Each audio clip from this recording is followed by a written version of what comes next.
Why every time we love something, we want a sequel? You know what? Watch it again. We have Luc Besson and Caleb Landry Jones with us. For 2-3 meetings, we were talking about life and everything. After a while, he was wondering, like, why this guy, you see me so much, he never talked about the movie. Is it a job? Is there a job?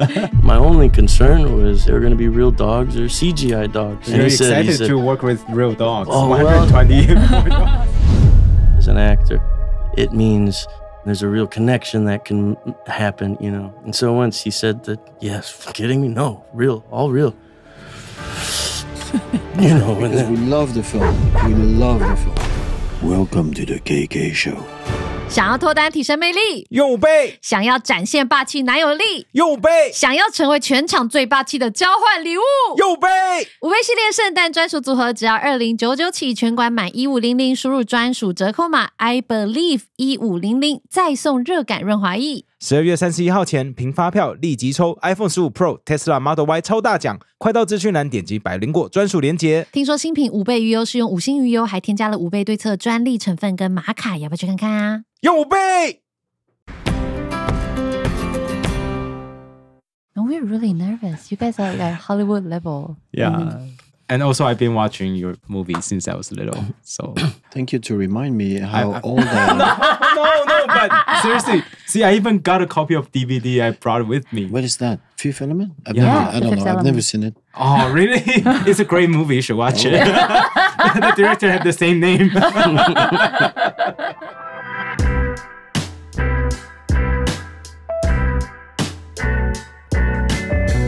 Welcome to the KK Show. This is Ken. This is Kylie. We have awesome guests with us today. Oh my God, I'm stuttering. We have Luc Besson and Caleb Landry with us. Woo!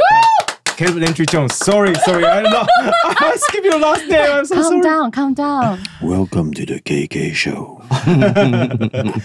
Okay, so Luc and Caleb, you guys just landed in Taipei, right? You guys just flew in from Beijing. So what was the first thing that you guys did after you guys landed? Come straight to the show? No way, right? Take a shower. Take a shower. So you guys check into the hotel, put down everything, and came straight here. Yeah, we couldn't wait. Aww.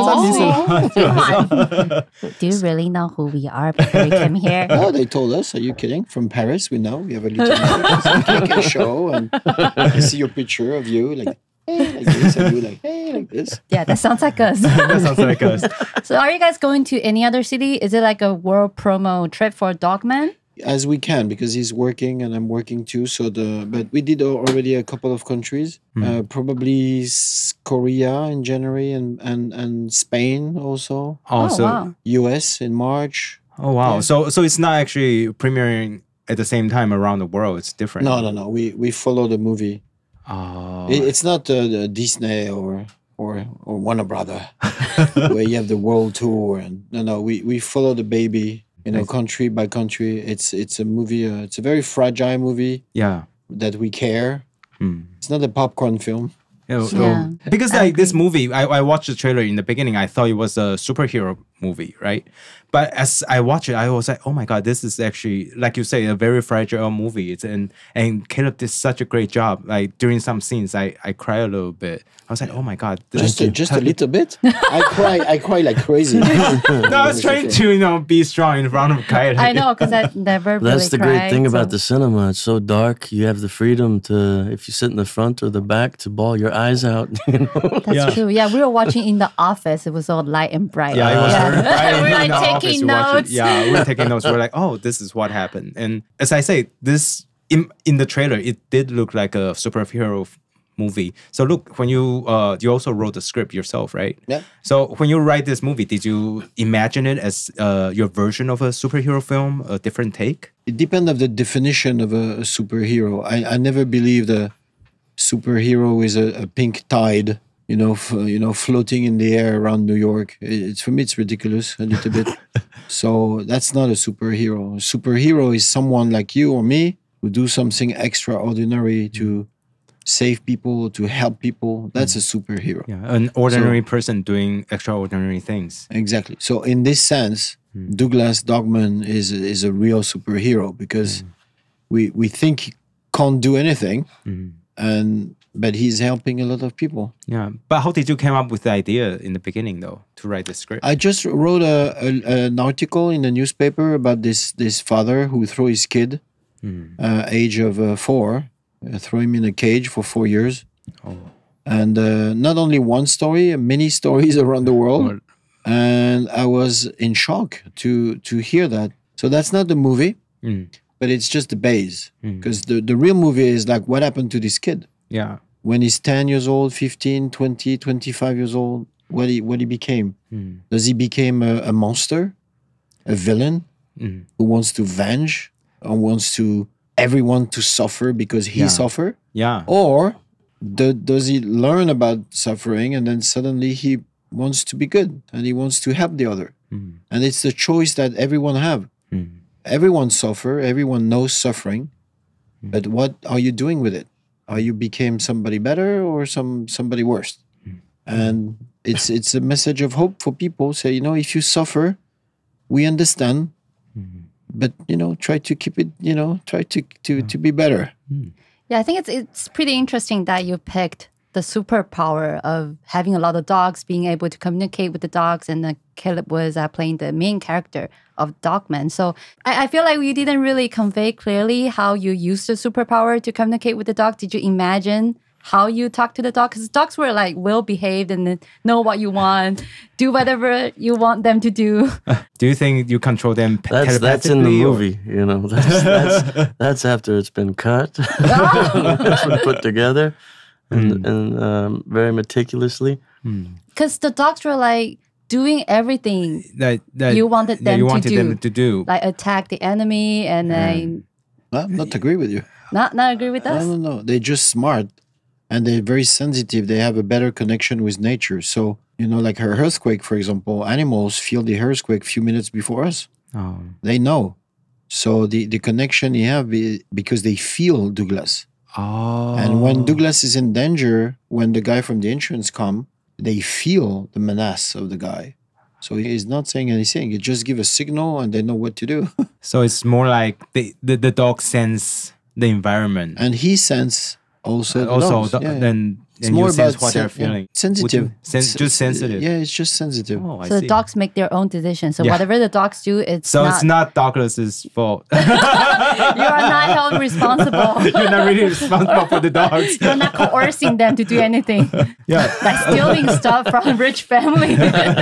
But so Caleb, I'm just curious, what did you do to get into this character? This character is very interesting. He sits in the wheelchair, but he also does a lot of theater, but also plays a drag queen. What did you do to prepare yourself to get into this character?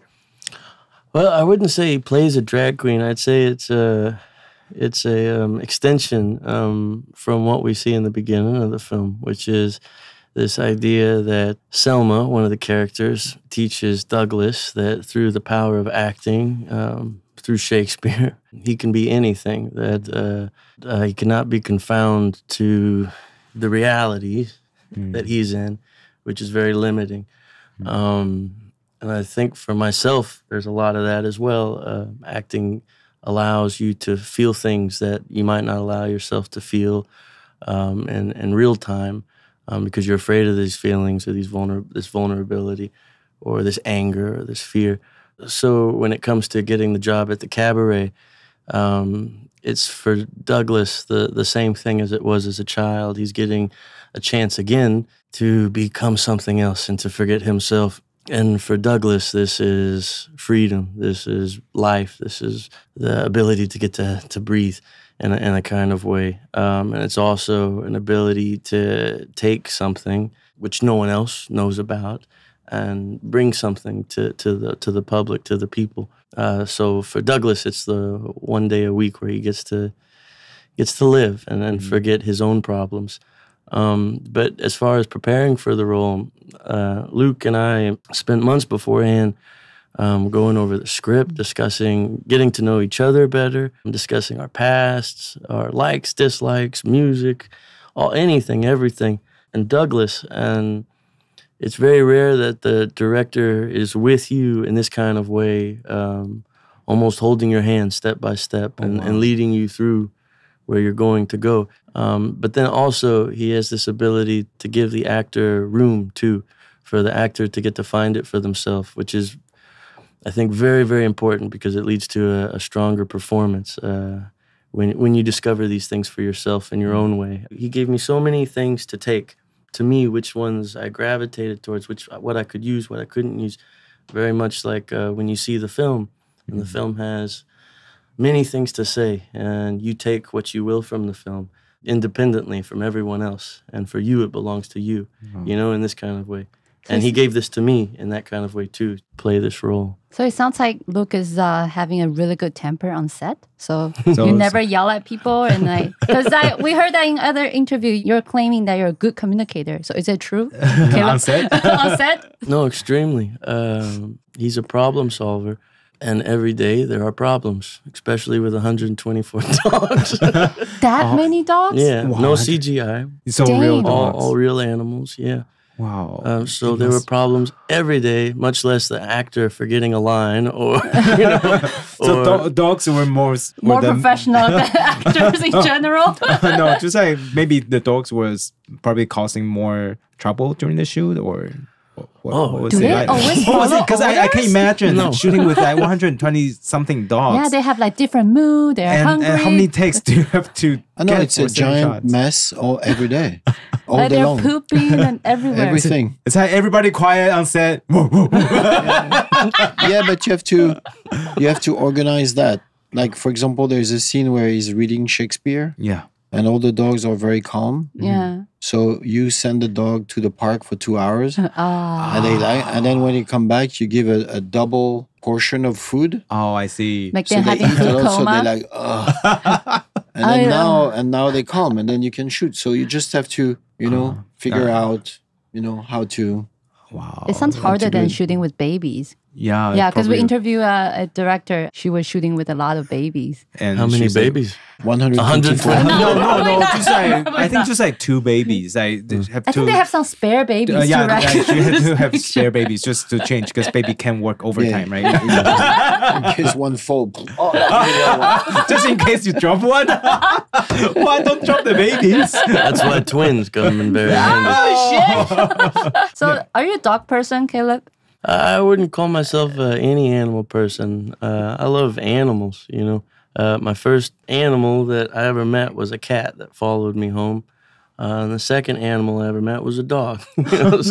So did you adopt those animals? Oh, yeah. Oh, yeah, so yeah. you are a pet person. I mean, I think Teapot, my cat, had other homes as well. But, she would always come eat at the house. But I think she ate a few other places. Oh, I see. Let's go back to the film. Look, I want to ask you that in the movie, there are so many symbols of Christianity and religion. Like, are you a religious person? And why do you think that you want to put so many religious symbols in this film? Not so many signs. And by the way, Christianism and religious signs are two different things, in fact. No, it's just like this kid in the movie gets so much pain that when I was writing the script, it sounds logical that at a certain point, you're 10 years old, you're suffering, you don't understand why you're suffering so much. So you're going to look up and you're going to ask, hello, why? Why? Can someone can answer me? Yeah, because no so one. many questions. Exactly. So it's the beginning of any religion. When you can't find an answer, you're asking to someone who maybe knows the answer. So I think the reflex of this kid is hello, can someone hear me? And dogs hurt him, right? I think so. Dogs in hurt some him, ways. and then he read, A dog backwards, God. man of God, and then suddenly backwards. So he say, oh, maybe it's a sign, and so I learned that when I did Joan of Arc, because at a certain moment in her conscience say, you didn't see what was, you see what you wanted to see. And that's the sign. We see the signs and we say, oh, okay, I'm sure it's this. And he guides his life. But at the end, you need an answer. And what's interesting with religion is no one answering, in fact, ever. But the answer is inside you. So it's the movement. So it's not so much about Christianity is just what our relation with the unknown. When we don't know, what are we doing? When we don't know, no one can answer. So you ask to someone, So some people call it this God, other dogs, other gods. Oh my God. So any gods for me, it's any religion. If this religion make you better, then I think it's good. What I don't like so much is when the religion push you to do things who are not good. When they take things to the extreme, maybe. Yeah, for example, when the Christian couple of centuries ago killed everyone who doesn't think the same way than them. That's not good. Yeah, so you filmed this, you shot this film in America and in France as well, right? So is there any like culture difference because you shot films in so many different countries? No. In fact, the location, when you're on stage, you could be anywhere. You could be in Taipei and Paris, so it doesn't change anything, honestly. I mean, the set culture, like do the staff, the people that you're working with, like are there like different culture do you need differences? to adjust? No, they adjust to you. Yeah, because you're Luc Besson, so you can do whatever you want. No, not at all. No. It's I think the artist there is a base of artists no matter where you are. Oh. No one asks you your passport when you're on a set. If you're working as a set designer and you're from Taipei or Germany, it doesn't change anything. Are you good? That's the question. Oh, I see. So the family of artists is very open, and if you don't speak the language, then we speak English, and that's fine. So it's really about the artist. I remember when I did Valerian, I have like 5 designers, was really the best. One French, a Brazilian, a Chinese, an American, and a second French. So, and they How were do not they in the communicate? same. They were not in the same continent. Oh. My only contact for 2 years were through the Zoom. Because they were like, one was on the beach, the other one was on the mountain. French is snowboarding. Oh, wow. But you also did Lucy in Taipei in 2013, like 10 years right? ago, yeah. Yeah, 10 years ago. When you came to Taiwan to shoot during that time, did you also bring your own staff to shoot in Taiwan? Or you need to have some people because the other part of the film was in France. So you need people for continuity to be sure. But we work with a lot of local technicians, and they're great here in Taipei. Oh, so your experience was pretty good at that time, I suppose. Yeah, we shot some. Yeah. This summer we came here and shoot for like almost 4 months, and all the technicians were from Taipei, and they're great. Oh. Because our impression is that maybe it's a stereotype that Taiwan's industry of cinema is still like pretty premature. It's still Yeah, Luc was telling me that no, it's not. crew was incredible. No. Wow. Oh. I mean, good to hear. We'll love to hear that. Electrician, grip, technicians, camera, all these guys were like top in the world. Oh, wow. That's so... I'm so happy to hear that, because I also heard that in the other interview, you talked about you were involved in a cinema school in France.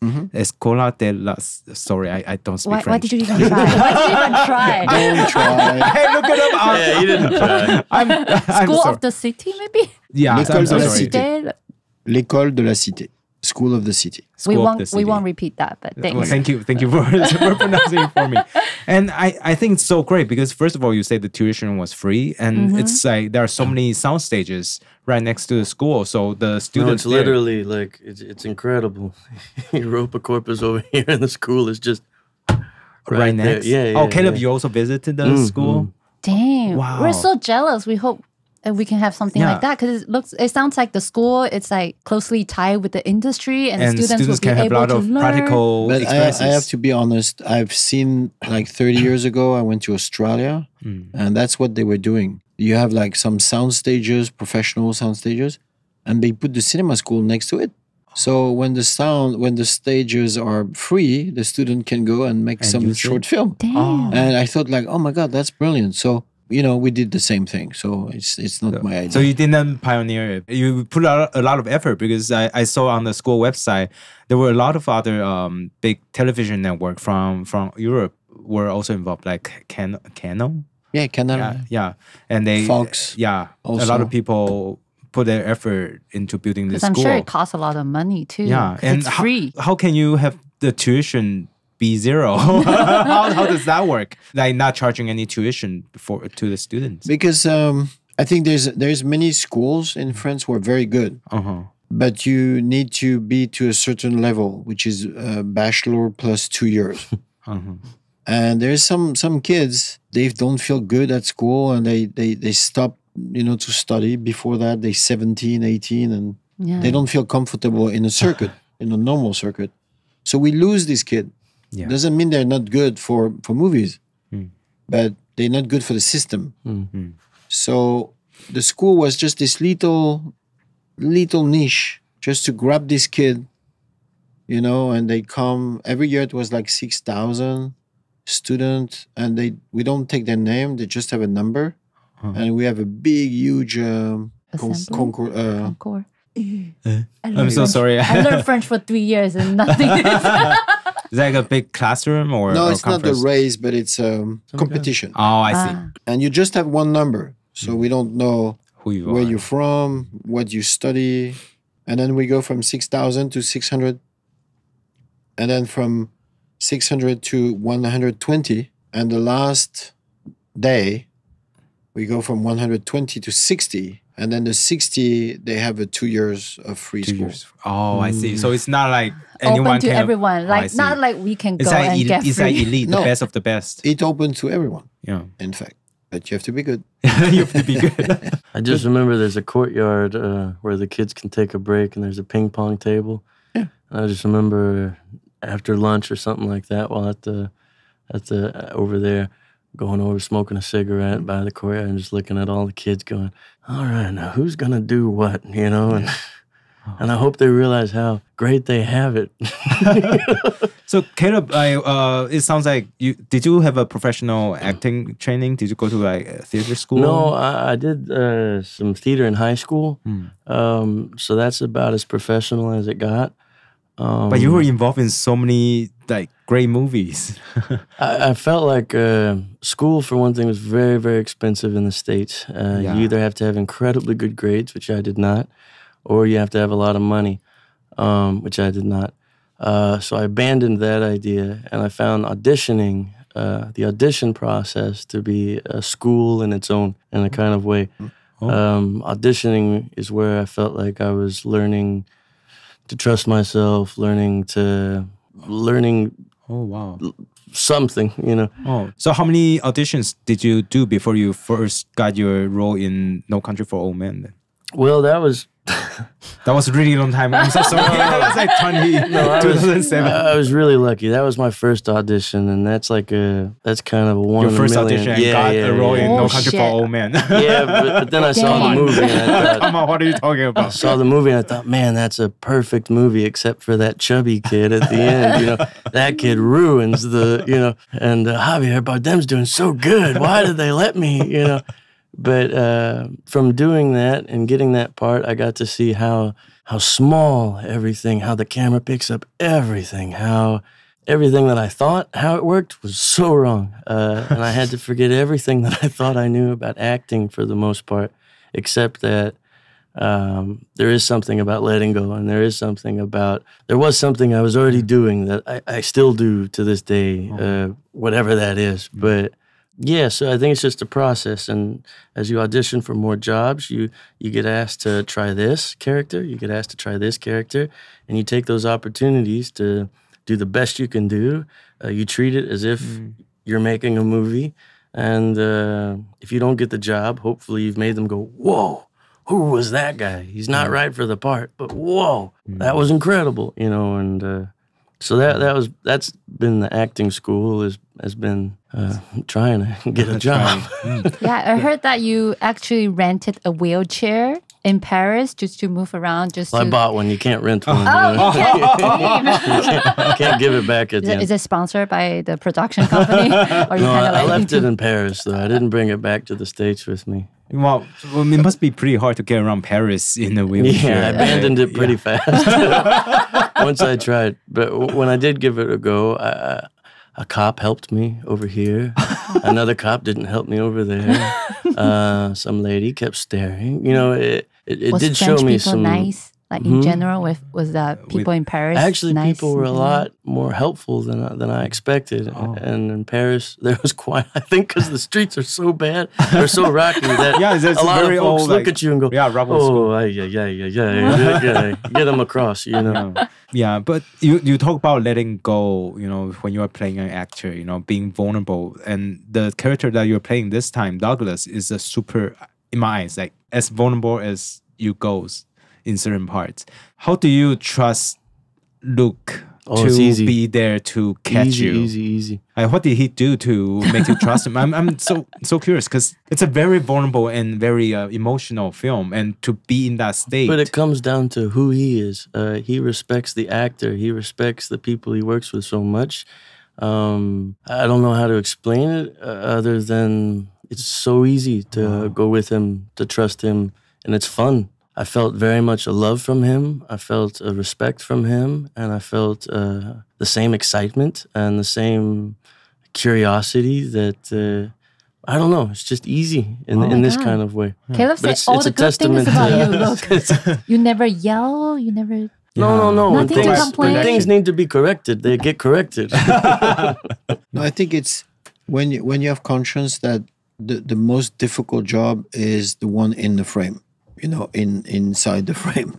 So I have a lot of respect for the actor because I know it's going to be painful for him to give, you know, to come from inside, from your childhood, your scars, and you have to give it. When I say action, you have to give it. And I know it's hard. And I have a lot of respect for that. And I try to tell the actor that I understand it's hard, but I'm here to catch it. So at least you feel a little bit more comfortable. You say, okay, all right, I'm going to give it, but he's going to catch it. And you just try to make him understand that it won't be lost. You know, whatever you give, I have 3 cameras, I'm going to catch it. You know, so don't worry. But the dogs might ruin sometimes, right? You have to redo it for the dogs. Or help. Luc, have you always been like this as a director, or you pick up some skills, you know, how to catch actors? No, I think at the beginning, my first movie, I was 19, and I was scared of the actors because the actors were actors, you know, and I was like, whoa. So it's funny to see that my first 3 movies. The first movie, the camera is very far from the actor. Because you were so scared. You want to keep yourself far. And the second one, I came closer. The third one, I came closer. And now, I say action, I bring the actor, I put the actor in the camera. You know, I'm very physical. Now I'm not scared anymore. Oh, I see. Sorry. Take a break. Sorry, we need to take a little break. 好，百灵果周2夜在卡米蒂已经做了大概1年半了哈。那我们决定在2024年开始把时间往前调。对，原本从9点开始的，现在要变成晚上8点开始。没错，所以大概1个多小时的时间就可以结束呢，让大家可以从外县市来，然后如果在那边要赶高铁的话，可以，或者是想要续摊也还会有时间。那就2024年开始8点准时开演哦，请大家提早到哦。Look, this film is about to be released in Taiwan, and like you said in the beginning, it's going to release like on different schedules around the world. December 29th? 29th, yeah. So I'm just wondering, because there will be review release in different countries ahead of time, right? So and you will read them, no. I suppose. No. You don't read movie reviews them? anymore? At all, since 30 years. Oh, so since... Almost the beginning, yeah. Oh, wow. How can you... not read them? Because at the very beginning you'll be like, oh my God, I thought you would want to read them. No. It's what the people think, not these critics. No. You know, I have the pretension to make a little piece of art that I want to offer to people. And that's all I do. I offer to people. And I know that the film will be seen by a 15-year-old girl in Taipei and an 80-year-old man in Germany. And they're not the same. And I don't know what they're going to take from the film. I hope they're going to take something from the film. And by the way, 30 years from now, 30 years, someone who is not born today will see Dogman one day on TV. And what they're going to take from the film, I don't know. So the critics are not made for us. The critics are made for you, to guide you, to say, oh, I've seen this film, I think it's good, you should go, or you shouldn't go. But it's not made for us. The critic is not a text message for the creator of the film. It's not to us. It's not our business. We don't care, Wow, that's a really strong mentality, because sometimes we can't help but read all the comments and under YouTube, because we feel like this is one way. It's too late. The movie is done. The movie is done. The movie is done. We're already thinking about the next one. We're here because we love the film. We love the film. Dogman is an excellent film. Yeah. So it's exactly the relation you can have with God. You don't need a priest. Okay? You can be in your room and talk to God. You don't need to have a priest to tell you what to think about God. Here. See. What? Amen. Amen. Amen. Well, just like, because when I watch this film, I get the sense that this movie is trying to carry a very strong message. Like you say, like just, people are always trying to deal with their problems, and what you take of it, the good side or the dark side, right? And this movie obviously choose the bright side. Why did you do the movie that goes with the bright side? Have you thought about, in the beginning when you're during the writing process, just like this guy is going to be the evil, he's going to come out as a Joker character? Like why in the beginning you made that choice? Is it like bright? I don't think it's the opposite. It's the opposite. He for me is the bright side. Yeah. But it's not so much messages that you try to give to people. It's more sharing, in fact. It's really like cooking. And then when you finish cooking, you want to say to your friend, you want to test? What would you like? And say, oh my God, that's good. Oh, good. Okay. It's more this process. It's not a calculation, or we're not doing cheeseburger movies. It's not Disney. It's not Warner Brother. It's not like the commercial big thing. It's, we have the pretension to be a little piece of art. We want to show and we want to share when we see people who watch the film. And believe me, around the world, every screening we have done for now, we see people like have tears and they're like emotional and they say, oh my God, the character, like Dogman, my God, Caleb, where he's coming from. That's what you want to create. You want to share. This world is so, organized now, and they tell you what to think, when to think, how to think. Let's have a little bit of freedom. Let's have just a tiny bit. Go for 2 hours, watch the film, and you won't be the same. But do you feel like you need to sometimes consult to your friends or other directors before you start shooting when you write scripts? You pretty much write everything yourself, like all the stories. No, after you're not working alone. Caleb has some comments about the film, and I'm listening, and sometimes he's right. I say, oh yeah, okay, that's interesting. My producer, who is here today, Virginie Besson, the coach. She's coming and she say, oh, what about that? This should be better. Oh, that's not good. This is good. And then another actor, Jojo, which is excellent in the movie. She played a psychiatric. Yeah. She's a woman. And then she has another point of view on the thing. She said, Luc, do you think that this line may be this way or this way? But I accept even a third assistant on the set. Oh, wow. Who say, excuse me, sir, are you sure about this thing? So sometimes I said, shut your fuck up. Oops. Or, and sometimes I say, wow, I take it. I take your idea. You don't mind? I take it? No, I don't mind. It's a collaboration. You can't make a movie by yourself. It's impossible. Yep. You arrive to the editing, and the editor was not on the shooting. He doesn't know who was nice on the set, or he just see the results. And then the composer arrived after, and he rewrite the entire dialogue with notes.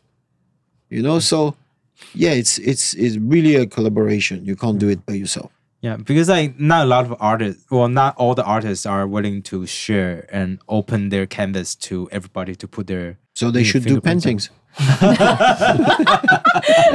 I mean, I think it's really cool that you are opening up to everybody's suggestion and you take the good ones and try to make the. I'm open to everything, but there's only one captain on the boat. That's it. So Caleb read some reviews sometimes? I have in the past, and they've gotten me into trouble. Usually they lead me to thinking I failed, or they lead me to thinking I did such a great job that, I don't know, it's usually really good or really bad, and I find both of them not very conductive to the Is thing. it hard for you to like see the movie playing on the screen after? Yeah. But we're all gonna do it tomorrow at the premiere. I mean, it's like when you see, kind of like if you see like a home video of yourself or something from when you were a kid or something, and you're like, oh my gosh, I sound like that, or oh my gosh, I look like that, or something like that. It's always like this, and it's hard to separate that. Sometimes it's also hard to allow yourself to just watch. But when a film really works, usually you have no choice but to be taken with it. And if you forget you're watching yourself for even a second, I'm going, something's happening. The first time I show him the film, I was looking at his face. He couldn't watch the screen. He was like, oh, he was like this. Oh, wow. And next to him, his girlfriend was like this. He was totally different. Totally different. At some moment, he couldn't watch. He couldn't watch this guy on the screen. Oh. It's vulnerable. You lay yourself out there, and then you're confronted with it. May I ask which part for you was the hardest one scene? to watch? Which scene? I don't remember what was Because you didn't watch it. No, tomorrow Kylie will remind you.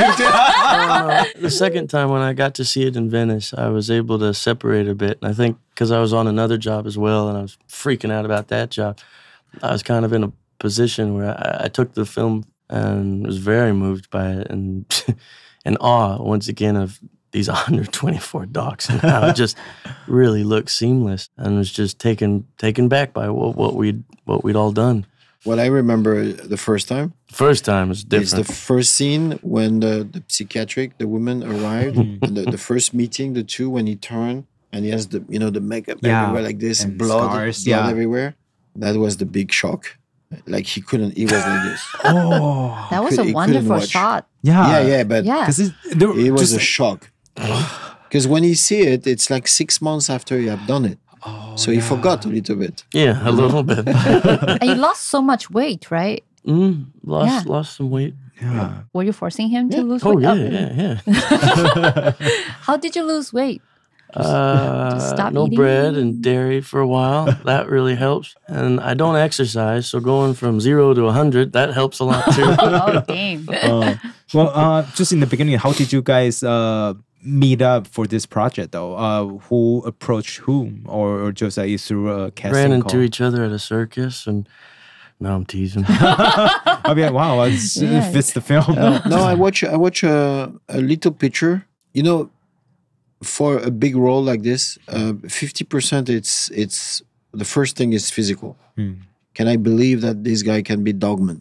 And then physically say, yeah, he can be Dogman. And I showed a picture to my producer, and she said, yes, it's him. Oh, Wow. She was like right away, she feel it. She's very sensitive, and she has an instinct on this. So who gets better judgment, like instinct? she. Casting. Her. So after that, I went on the internet and I realized that there's many movies that I've seen, with Caleb. So the voice, the second thing is the voice. That's the voice of Dogman. He can play Dogman with this voice. So that's two. And then when you watch all the movies he have done, even if it's a small part in it, he plays so many different things that as a director, you say, okay, this guy can play everything. Perfect. Not only one thing. He can play everything. He can be funny, he can be scary, he can be everything. So 3, physical, the voice, and the fact he can play everything. The fourth one and the last one is to meet the person to be sure it's a good person. Because you cannot go for 6 months with just an actor. You need to go with a partner. So for 2-3 meetings, we were talking about life and everything. I'm not talking about the movie. And after a while, he was wondering, like, why this guy see me so much? He never talk about the movie. Call my agent. Is it a job? Is there a job? Or he just want to make friends. I'll call and check in, but I imagine so. But no, I don't know. So when you first heard that Luc Besson was looking for you, what was it like? Oh, that you wanted to meet? Yeah. Oh, it was no. Look who? No, I was very nervous. But did you know that it was this kind of role? No. Nothing. I just knew he wanted to sit down, and I had no idea why. I could only hope that it was something he was working on. We just took a tea and talk about life. Yeah. What was his first question? Like pickup line. Do you remember? No, you don't remember? I just remember being nervous as hell, you know. What was it like when you first read the script for Dogman? I read it with my girlfriend, and we were both, are you done? Are you done? Are you done? No, not yet. Okay. You done? Yes, okay. You know, and we read it quite fast, and we were both touched. We both found humor. We both found a lot of sympathy for this character as well, and we both just really liked it. And I remember asking her afterwards, what'd you think? She's like, that is so wild, you know, like, I've never seen or, you know, read anything like that. I'm like, me either. It's so different. And then comes the first thought, but how the heck would you do that? And she's telling me, you could figure it out. And I'm going, you know. So your girlfriend also trusted you, just like Lucas trusted. She thinks I'm good at what I do. But then met Luc, and my only concern was whether or not they were going to be real dogs or CGI dogs. I thought it was an incredible script, like a once-in-a-lifetime opportunity as an actor. And I've been wanting to work with him since I saw Fifth Element and started acting. I mean, when I saw Fifth Element, I didn't know I was going to be acting, you know. But and so when we met and he told me it was real dogs, it was, man, if you'll have me, then absolutely, you know. So you're excited to work with real dogs. 120 more dogs. Because there's the aspect, you know, dogs don't lie when they talk about love. And there is this reality to animals, to children, that they there's no pretense, there's no facade of any kind. There's a truth all the time to who they are. Asks the same thing of you as an actor. So for me, it means there's something tangible that can happen. There's a real connection that can happen, you know. And so once he said that, yes, are you kidding me? No, real, all real. You know, and then that was, oh wow. Then he invites me the next week, and every week go over to the house, and little by little. It's like a relationship, kind of, like looking for the main character from a director. Especially, specifically for this role. I mean, there is no movie if you don't find the right actor to play it. It's you can't. How long did you take to find Caleb? Not so long. I was just searching. Oh, you know, looking pictures. So love at first sight, pretty much. Yeah, there's one or two like. It's like a Tinder for director. Kind of. But no, I knew that if I can't find the right actor, I won't make them for the film. That's for sure. So speaking of the Fifth Element, yeah, you have a question, right? I have a question. I'm so sorry. I have to ask this. Yeah, to not talk about Dogman, you should be sorry. I'm sorry because the whole reason we came over. I have to say it again. I'm so sorry. Because a lot of people, like myself and Caleb, we all love the Fifth Element, and there are a lot of people asking if there's going to be a sequel. Is this in your pipeline of work? Why every time we love something, we want a sequel? I don't understand that. Why? Why? Yeah. You know what? Watch it again. I will. No, there's no. There's no sequel. Or never thought about a sequel or. Oh, I see. The Sixth Element. No. The Sixth Element. No. At the time, science fiction was so serious. I am your father. It was very serious.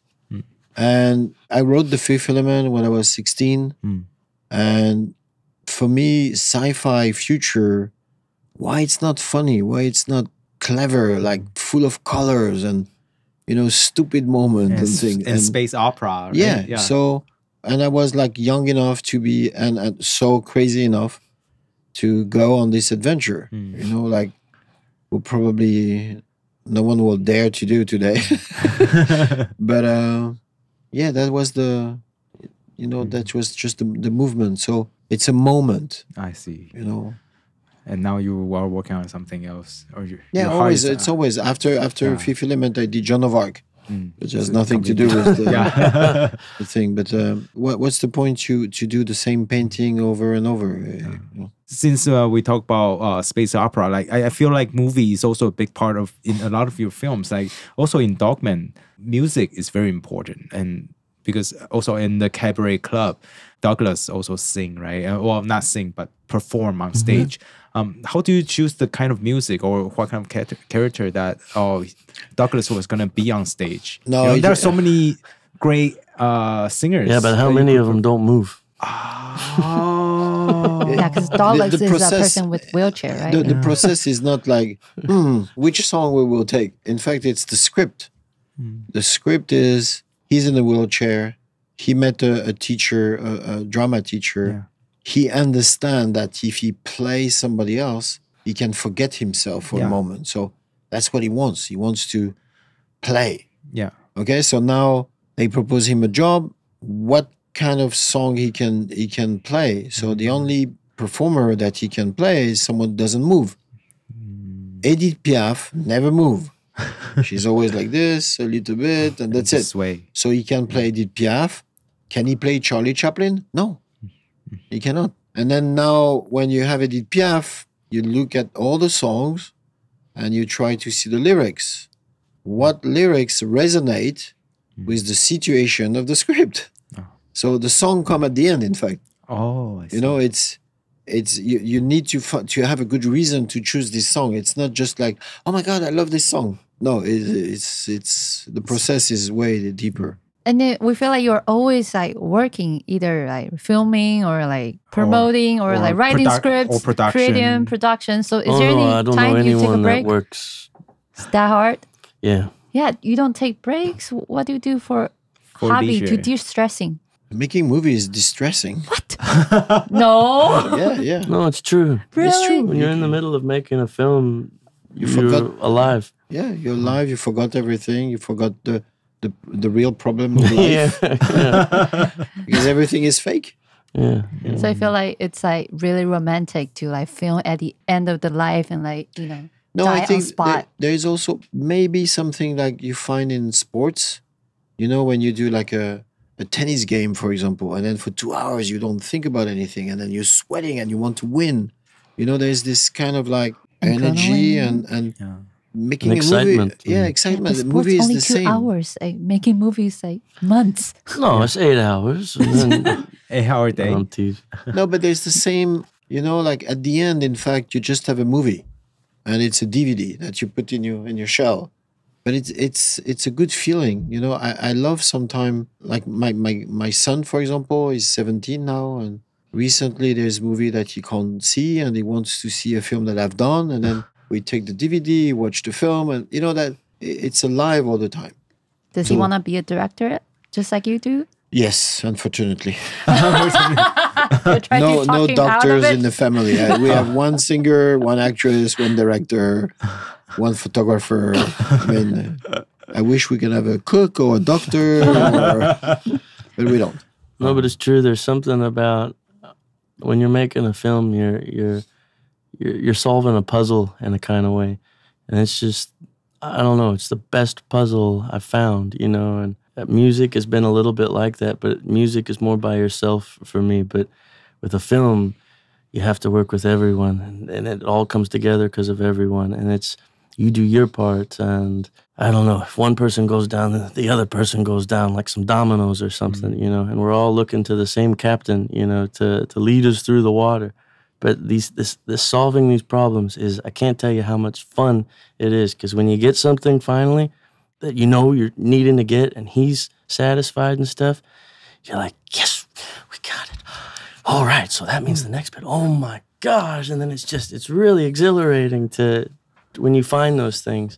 And there's also a lot of doubt and stuff too, but it's... But on Dogman, for example, it's funny because I did my first movie when I was 19, and I did Dogman last year, and I passed 60 now.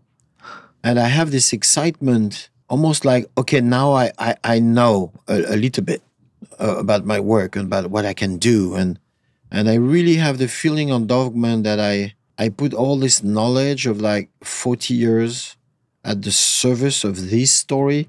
I won't be able to do Dogman 10 years ago. Oh, I won't.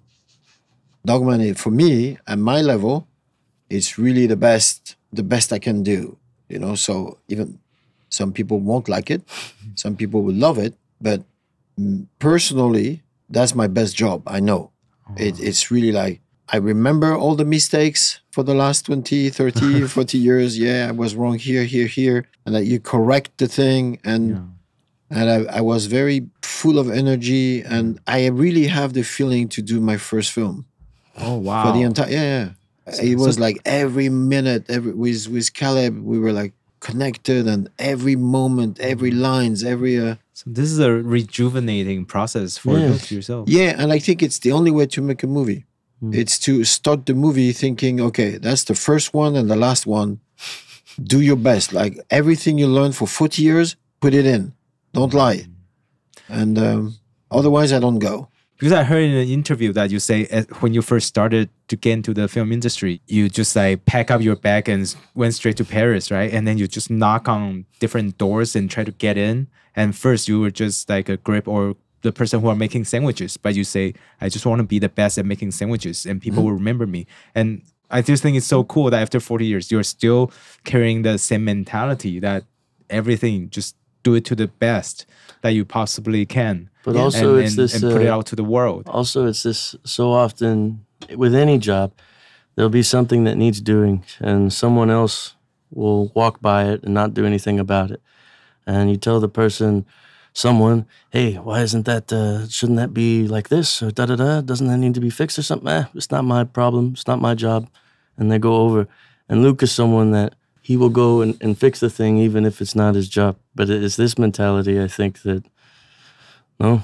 You know, I know some very old technicians. If you talk to them about me, and they say, oh, Luc, he was doing the best sandwiches.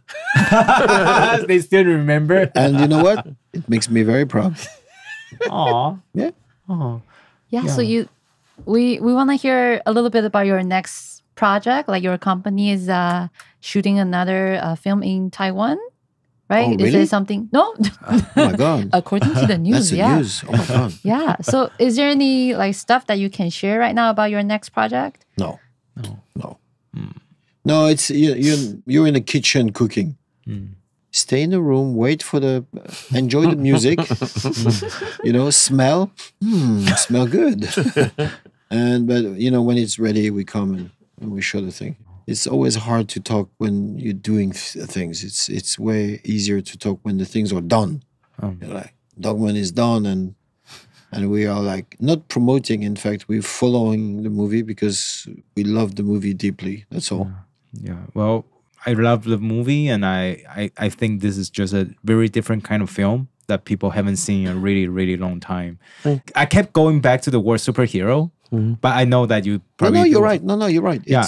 It's a real superhero. It's a very vulnerable superhero film. It's something that people haven't probably seen in a really long time. And I'm very happy that we get the chance to see and talk to you guys about this. Thank you so much. Thank you so much. Yeah. I hope you guys enjoyed it. Yeah, I hope. Stay in you guys Taipei, are a lot of fun. No, thank you guys so much for coming to our what podcast. we said before the podcast was a lot of fun. All the secrets was fun. Well, thank you very much, Luc, and thank you very much, Caleb, for coming to our podcast. Thank you so much. I'll see you guys tomorrow too.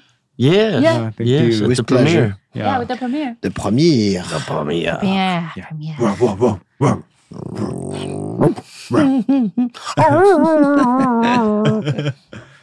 Great. I'm not gonna do it.